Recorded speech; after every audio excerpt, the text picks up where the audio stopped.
സ്വർണ്ണക്കൊള്ളയിൽ നിർണായക vigilance report പുറത്തുവിട്ട് 24.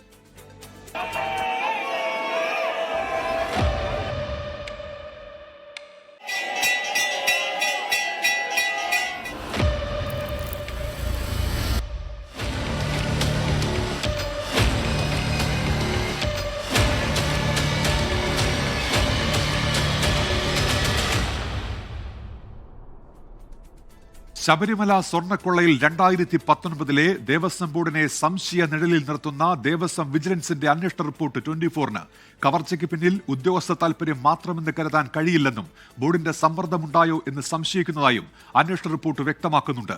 Devaswom board ഉത്തരവ് secretary S Jayashree തിരുത്തിയതിന്റെ രേഖകളും 24-ന് ലഭിച്ചു. സ്വർണ്ണപ്പാളികൾ ഉണ്ണികൃഷ്ണൻ പോറ്റിക്ക് വിട്ടു നൽകാനാണ് ഉത്തരവ് തിരുത്തിയത്. 24 സൂപ്പർ എക്സ്ക്ലൂസീവ്. ദ്വാരപാലക ശില്പങ്ങളിലും ശ്രീകോവിലിന്റെ പ്രധാന വാതിലിലും സ്വർണം പൂശാമെന്ന വാഗ്ദാനത്തിൽ ഉണ്ണികൃഷ്ണൻ പോറ്റി സ്വർണം കവർന്നുവെന്ന് പറയുന്ന ദേവസ്വം വിജിലൻസ് റിപ്പോർട്ടിൽ ദേവസ്വം ബോർഡിനെ സംശയനിഴലിൽ നിർത്തുകയാണ്.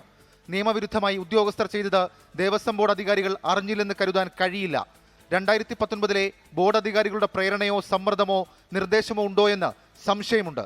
നിയമവിരുദ്ധമായി ഉണ്ണികൃഷ്ണൻ പോറ്റി ശബരിമല ദേവസ്വത്തിന് പുറത്തു കൊണ്ടുപോയി സ്വർണം പൂശാൻ ഇടയായത് 2019 ബോർഡിന്റെ വീഴ്ചയാണെന്നും ബോർഡിനെതിരെയും തുടർ നടപടി വേണമെന്നും ദേവസ്വം വിജിലൻസ് റിപ്പോർട്ടിൽ പറയുന്നു. ഉദ്യോഗസ്ഥ വീഴ്ചയും അക്കമിട്ട് നിരത്തുന്നുണ്ട്. 2019 administrative officer Murari Babu, executive officer D Sudheesh Kumar എന്നിവർ ബോധപൂർവം ചെമ്പുപാളി എന്ന രേഖ തയ്യാറാക്കി തെറ്റിദ്ധരിപ്പിക്കുന്ന രീതിയിൽ ശുപാർശ നൽകി. ദേവസ്വം ബോർഡ് സെക്രട്ടറി ജയശ്രീ ഉണ്ണികൃഷ്ണൻ പോറ്റിക്ക് പാളികൾ കൈമാറാൻ ഉത്തരവ് തിരുത്തി. Administrative officer S Sreekumar, Thiruvabharanam commissioner K S Baiju, Thiruvabharanam കമ്മീഷണറായിട്ടുള്ള R G Radhakrishnan, V S Rajendra Prasad, K Rajendran Nair എന്നീ ഉദ്യോഗസ്ഥർക്കെതിരെയും നടപടി ശുപാർശയിലുണ്ട്.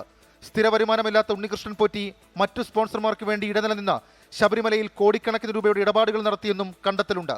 2019 ദേവസ്വം ബോർഡ് തീരുമാനം ബോർഡ് സെക്രട്ടറി തിരുത്തിയതിന്റെ തെളിവും ഇന്ന് പുറത്തു വന്നു. ബോർഡ് എടുത്ത തീരുമാനത്തിൽ ഉണ്ണികൃഷ്ണൻ പോറ്റിയുടെ കൈവശം സ്വർണ്ണപ്പാളി കൊടുത്തുവിടണം എന്ന് പറയുന്നില്ല. എന്നാൽ ദേവസ്വം സെക്രട്ടറി ജയശ്രീ ഇറക്കിയ ഉത്തരവിൽ ഉണ്ണികൃഷ്ണൻ പോറ്റിയുടെ കൈവശം കൈമാറണമെന്ന് നിർദ്ദേശിക്കുന്നു. ശബരിമലയിലെ സ്വർണ്ണക്കൊള്ളയിൽ അന്നത്തെ ദേവസ്വം ബോർഡിന് വെറുതെ അങ്ങ് കൈകഴുകാനാവില്ല. പോറ്റിക്ക് വേണ്ടി വഴിവിട്ട ഇടപെടൽ നടത്തിയിട്ടുണ്ടെങ്കിൽ പ്രത്യേക അന്വേഷണ സംഘത്തിന് മുന്നിൽ മറുപടി പറയേണ്ടി വരും. ഷഫീദ് റാവുത്തർ, 24 തിരുവനന്തപുരം. കൂടുതൽ വിവരങ്ങളുമായി ഇപ്പോൾ ഷഫീദ് റാവുത്തർ ചേരുന്നുണ്ട്. ഷഫീദ്, ഈ വിജിലൻസ് റിപ്പോർട്ട് അത് പൂർണ്ണമായി പരിശോധിക്കുമ്പോൾ പോറ്റി ഒപ്പം പ്രതിയേർക്കപ്പെട്ടവരുണ്ട്, ഇനിയും കൂടുതൽ ആളുകൾ കുടുങ്ങുമോ ഷഫീദ്?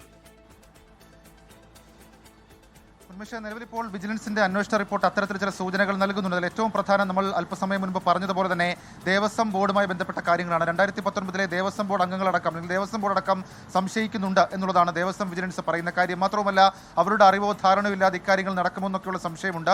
അവരുടെ നിർദ്ദേശപ്രകാരമോ സമ്മർദ്ദത്തിലോ പ്രേരണയാലോ ഇക്കാര്യങ്ങൾ നടന്നിട്ടുണ്ടോ എന്നടക്കമുള്ള കാര്യങ്ങൾ പരിശോധിക്കണം എന്നുള്ളൊരു കാര്യമാണ് ദേവസ്വം വിജിലൻസ് കോടതിയെ അറിയിച്ചിട്ടുള്ളത് എന്നുള്ളതും ഏറ്റവും ശ്രദ്ധേയമായിട്ടുള്ള കാര്യം. അതിൽ ഈ 25 പേജുള്ള ദേവസ്വം വിജിലൻസ് റിപ്പോർട്ടിൽ അക്കമിട്ട് പറയുന്നുണ്ട് ഉദ്യോഗസ്ഥ വീഴ്ച. അതിനൊക്കെ അപ്പുറത്തേക്ക് ദേവസ്വം ബോർഡിനെ സംശയത്തിൽ നിർത്തുന്നു. ഉണ്ണികൃഷ്ണൻ പോറ്റി നടത്തിയിട്ടുള്ള സാമ്പത്തിക ഇടപാടുകളെ കുറിച്ചടക്കമുള്ള കാര്യങ്ങൾ അതും ഇതിൽ പറയുന്നുണ്ട് എന്നുള്ളതാണ് ഏറ്റവും പ്രധാനപ്പെട്ട കാര്യം. അതായത് ഉണ്ണികൃഷ്ണൻ പോറ്റിയുടെ ഇൻകം ടാക്സ് റിട്ടേൺസും അദ്ദേഹത്തിന്റെ വരുമാനം അടക്കമുള്ള കാര്യങ്ങൾ അത് പരിശോധിച്ചു എന്ന് ദേവസ്വം വിജിലൻസ് പറയുന്നുണ്ട്. എന്നാൽ കാര്യമായ സ്ഥിര വരുമാനമോ ബിസിനസ് വരുമാനമോ ഇല്ലാത്ത ഉണ്ണികൃഷ്ണൻ പോറ്റി ശബരിമലയിൽ കോടിക്കണക്കിന് രൂപയുടെ ഇടപെടലുകളൊക്കെ നടത്തി എന്നുള്ളതാണ് ഏറ്റവും ശ്രദ്ധേയമായിട്ടുള്ള കാര്യം. അതിൽ തന്നെ പറയുന്ന മറ്റു ചില കാര്യങ്ങൾ, അതിൽ ശബരിമലയിലെ കേടായ വാതിൽ മാറ്റി പുതിയ വാതിൽ നിർമ്മിച്ച് സ്വർണ്ണം പൂശി നൽകി. അത് ഒരു സ്പോൺസർ വഴിയായിരുന്നു.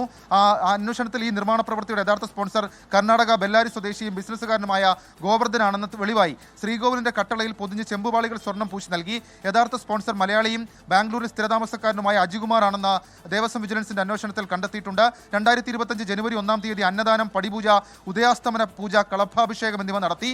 ശബരിമലയിലെ 18-ാം പടിക്ക് ഇരുവശങ്ങളിലായി മണിമണ്ഡപം നിർമ്മിച്ചു നൽകി. മാത്രവുമല്ല, ഈ 20/6/2017 ക്ഷേത്ര അലങ്കാരം, പടിപൂജ, ഉദയാസ്തമന പൂജ, മേളം എന്നിവ നടത്തി. അന്നദാന മണ്ഡപത്തിന് ലിഫ്റ്റ് പണിതതിന് 10 ലക്ഷം രൂപ സംഭാവന നൽകി. 2025 ജനുവരിയിൽ 6 ലക്ഷം രൂപ അന്നദാനത്തിന് സംഭാവന നൽകി. 2025 മകരവിളക്കിനോടനുബന്ധിച്ച് 10 ലക്ഷം രൂപ സംഭാവനയായി നൽകിയിട്ടുണ്ടെന്നും 2017 8,20,000 രൂപയുടെ ചെക്കും 17 ടൺ അരിയും 30 ടൺ പച്ചക്കറിയും സംഭാവനയായി നൽകി എന്നൊക്കെയുള്ള കണ്ടെത്തൽ അത് ദേവസ്വം വിജിലൻസ് നടത്തിയിട്ടുണ്ട്. അപ്പോഴും ദേവസ്വം വിജിലൻസ് ഉന്നയിക്കുന്ന ചോദ്യം, സ്ഥിര വരുമാനമില്ലാത്ത ഉണ്ണികൃഷ്ണൻ പോറ്റി ഇത്രയധികം സംഭാവനകൾ എന്തായാലും തന്റെ കയ്യിൽ നിന്ന് എടുത്തു നൽകില്ല. പകരം സ്പോൺസർമാരുടെ ഇടനിലക്കാരനായി നിന്ന് ശബരിമലയിൽ കോടിക്കണക്കിന് രൂപയുടെ ഇടപെടലുകൾ നടത്തി അക്കാര്യമടക്കം ദുരൂഹമാണ് എന്നുള്ള കണ്ടെത്തൽ ദേവസ്വം വിജിലൻസിനുണ്ട്. സ്വാഭാവികമായും അതടക്കമുള്ള കാര്യങ്ങൾ SITയുടെ അന്വേഷണ പരിധിയിലും വരും. നിലവിലിപ്പോൾ ദേവസ്വം വിജിലൻസിന്റെ അന്വേഷണ റിപ്പോർട്ടിലെ കണ്ടെത്തലുകൾ അത് ഗുരുതരമാണ്. അക്കാര്യത്തിലടക്കം അന്നത്തെ ദേവസ്വം ബോർഡ് അംഗങ്ങൾ മറുപടി പറയേണ്ടി വരും. പേരെടുത്ത് പറഞ്ഞിരിക്കുന്ന ദേവസ്വം ഉദ്യോഗസ്ഥർക്കെതിരെ തുടർ നടപടികൾ ഉണ്ടാകും എന്നുള്ള സൂചനകൾ. ഇപ്പോൾ മുരാരി ബാബുവിനെതിരെ മാത്രമാണ് പേരെടുത്ത്